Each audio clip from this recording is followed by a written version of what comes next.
tax upon it. And I have asked him to be willing to answer a few questions, and he will do so at the point, up to the point where he feels that it's too much of a burden. And to make it easier for him, we have prepared the microphones, and he'll be seated.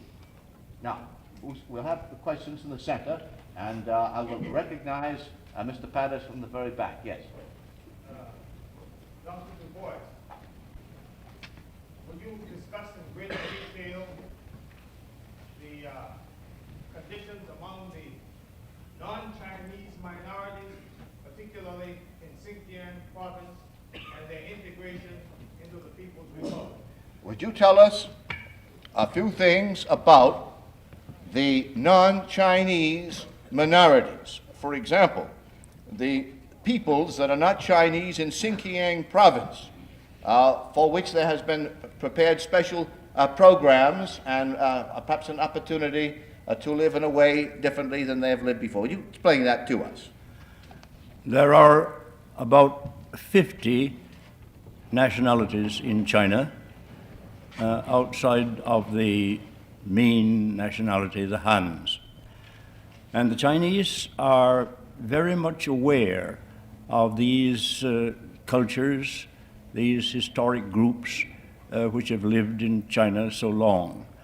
And they are taking various methods to see that these nationalities are incorporated and integrated into the main nation. The chief method, perhaps, is through the schools. They have in Peking and I think in Chongqing special colleges where all of these minorities, as well as the majority, are represented, where the work is carried on in the minority language or dialect and also in the Chinese language, where there is a special effort through people belonging to these minorities who have been taught what China is aiming toward, that they should be represented there and infiltrate the minority nation, so that some of the most interesting colleges that I visited were these colleges of nationality, especially the one in Peking and the one in the West. I think that being aware of the problem of segregation and of ancient difficulties and injustices, that being aware of that, China is taking care of this problem in a very intelligent way. Another question? Yes, Mr. Hazeltine. Is this splendid talk of Dr. DuBois to be reproduced? Well, it has been reproduced. We have it on tape.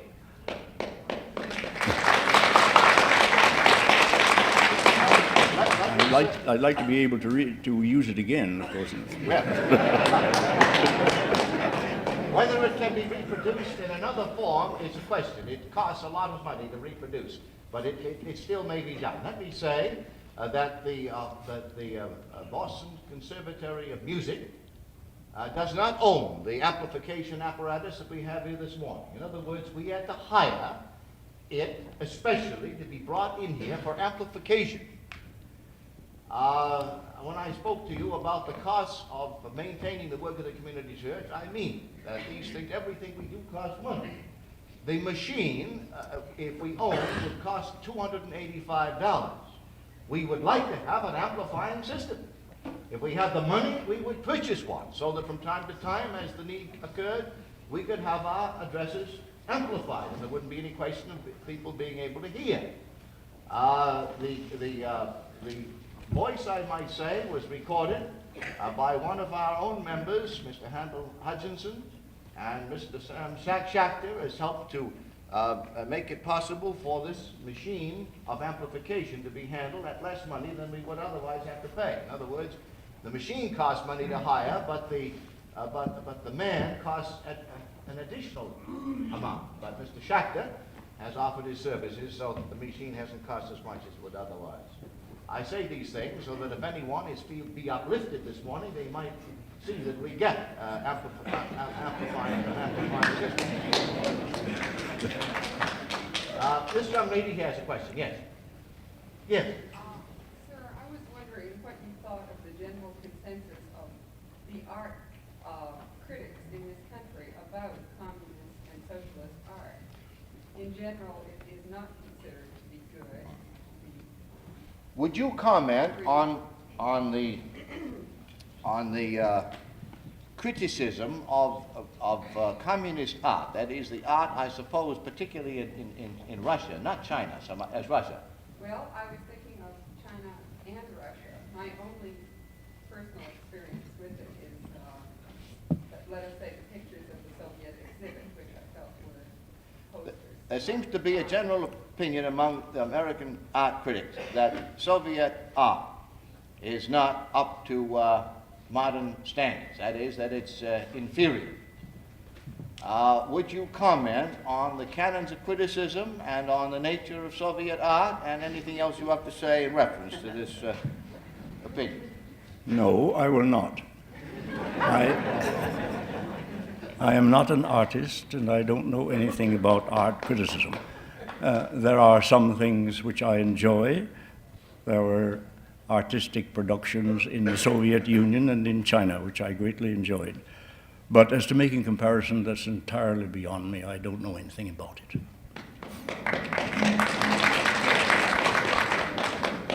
Well, sir, the reason that I raised the question was that you have said that you felt the artistic achievements of these countries were fine, were something. There's no doubt about the artistic achievement, but comparing it with what's been done in other parts of the world, that's a different thing. That takes special training, which I do not have. Because I might suppose it be said for an old-timer like myself, when we go to a modern art gallery, modern art, we feel very uncomfortable. I simply can't comprehend it. I feel most uncomfortable. I understand the Soviets are a few decades behind, and they go in for the, if we may say, for the classical approach, that is the Dutch school of realism. I myself find that older school much more understandable, but that means, of course, that I'm not an art critic and very much dated. Yes, this young man here. Yes, go ahead. I'd like to ask Dr. DuBois what his opinion is of the conflict on the Chinese-Indian border. Whose fault is, or is there any conflict there? These, what you might call, you probably would call imperialistic lies that we've been fed. What is your... Is there a conflict, and what is your opinion on who is the aggressor? What is your judgment on the Chinese-Indian border dispute that we are now witnessing? Is there aggression? What is its meaning? Are we receiving proper information from the press? What is your judgment? This really is an historical matter, and is what is left over from the ambition of the British to seize Tibet. Now, unfortunately for the British, there was nothing in Tibet that was worth seizing or investing in except mountain climbing, which doesn't pay very much.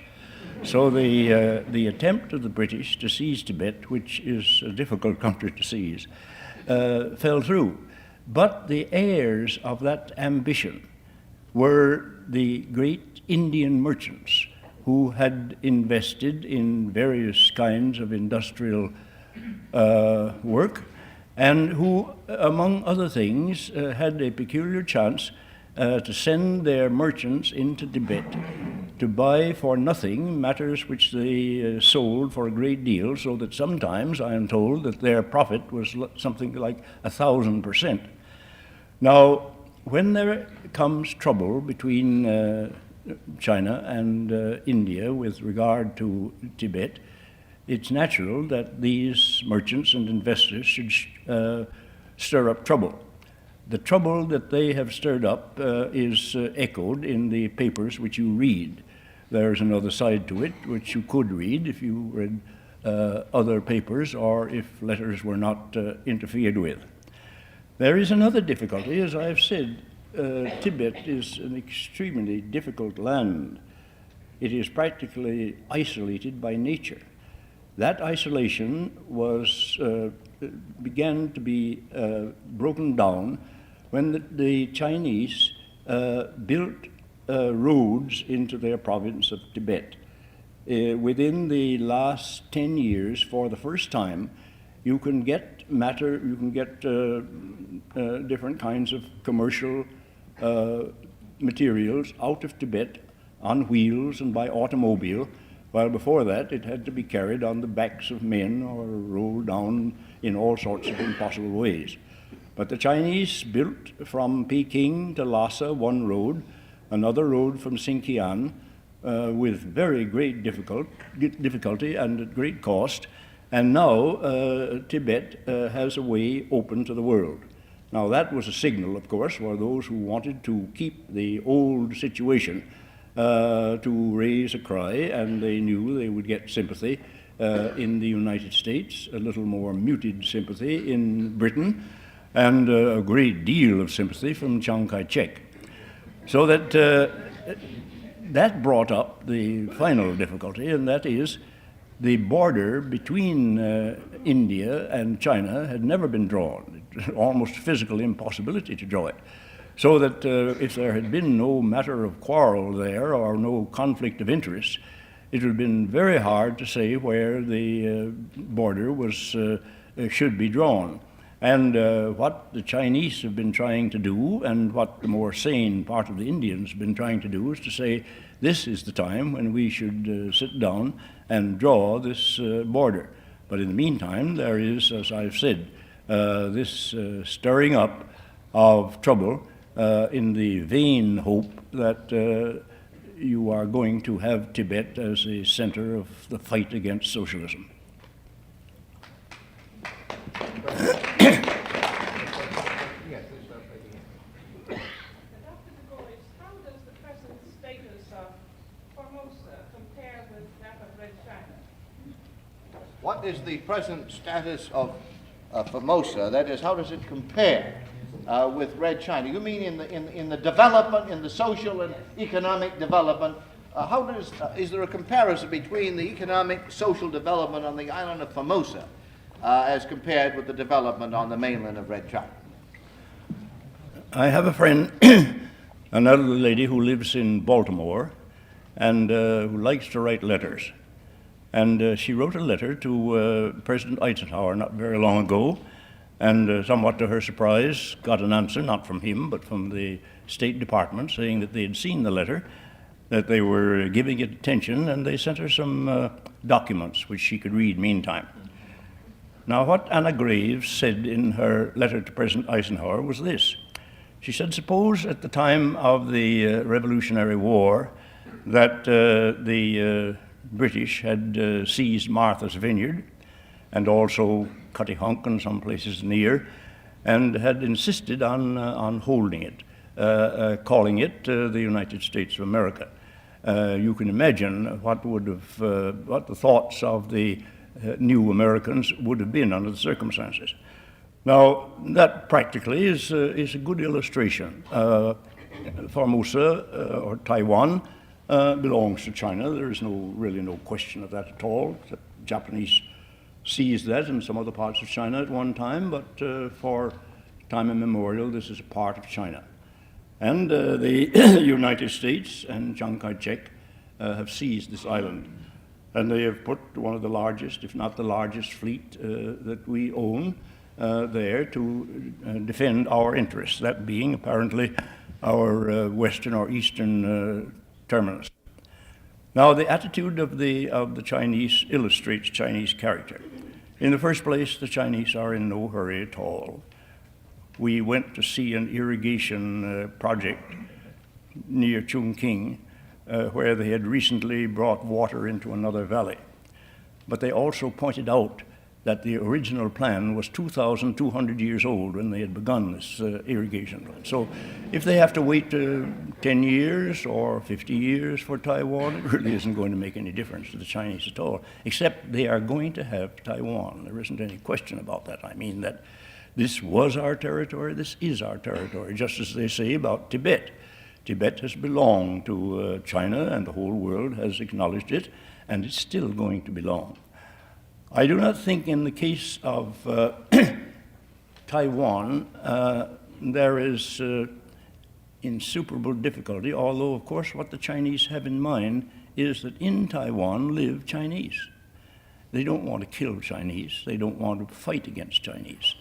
But they are going to see that the Americans and the followers of Chiang Kai-shek eventually get out of that part of China. I'm going to move to this section here. This young man here. Dr. DuBois, you spoke of the progress of Soviet literature. It has been thought that due to the last years of Stalin's life, that there was an absence of creativity among Soviet writers. Have there been new developments since then? It was thought that under the impact of Stalin's control in the USSR, that Soviet literature did not express its creative possibilities during that period. Is there any witness to the proposition that under the new program or the new attitude developed by Khrushchev since Stalin as to new heights of creativity or a new spirit at large in the Soviet literary world?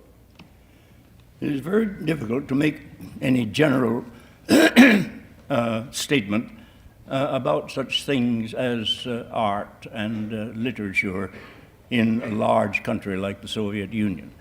What you're really having there now is the beginning of freedom of expression and of choice and judgment in a country that couldn't have it even 10 years ago, and much less 20 years ago, because of the threat from the outside. We have the same thing among Negroes of the United States in the past. If they were going to write, what would they write?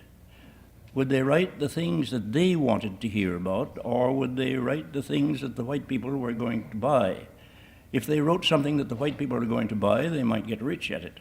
If they wrote something that they wanted to hear, the white people didn't want to hear it, and they wouldn't read it. Consequently, you have that contradiction in Negro American literature.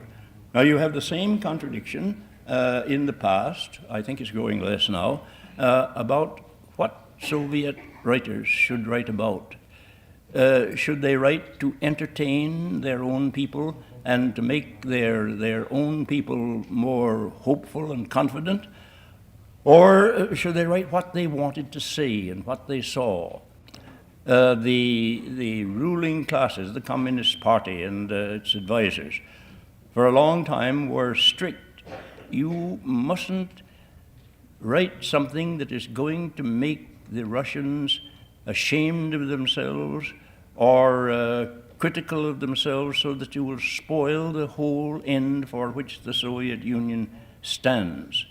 Now, as that fear has gone into the past, as they come to a place where what America thinks or even what Britain thinks isn't of paramount importance, but what Russia thinks is of importance, as you come to that, you're going to have a much more diversified literature than you had before. On the other hand, just how far this has gone and what tendencies has, of course, I'm not able to judge at all. I was in Moscow during the last meeting of the Writers' Union, and the speeches were very inspiring and illuminating. Now we have time for just one more question. I'm going to take it from this section, and I'll give preference to someone that has never asked a question before. Is there somebody in this section that's never asked a question before that would like to ask a question? Well, no. I want someone who hasn't asked a question. Somebody new. This young man here, yes. Sir, I'd like to know just what are the feelings today between the Japanese people. How do they feel toward us Westerners, and especially how do they feel today, especially about the English? Would you tell us how the Chinese people feel toward the American people today? Oh, well, Dr. DuBois talked about China. How did the Chinese feel about the American people? I'm going to let Dr. DuBois speak about something that he's been. He lived in China now for 3 or 4 months. The fine faith in my omnipotence that is exhibited here does me great credit, I must say. I do know something about the Japanese, and I know something about the Chinese. Not nearly as much about either as I wish I knew.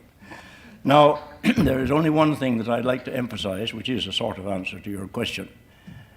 The people of the United States seem to be under the impression that all that the Chinese and large parts of the rest of the world are thinking about is the United States. Now, that's a mistake, really.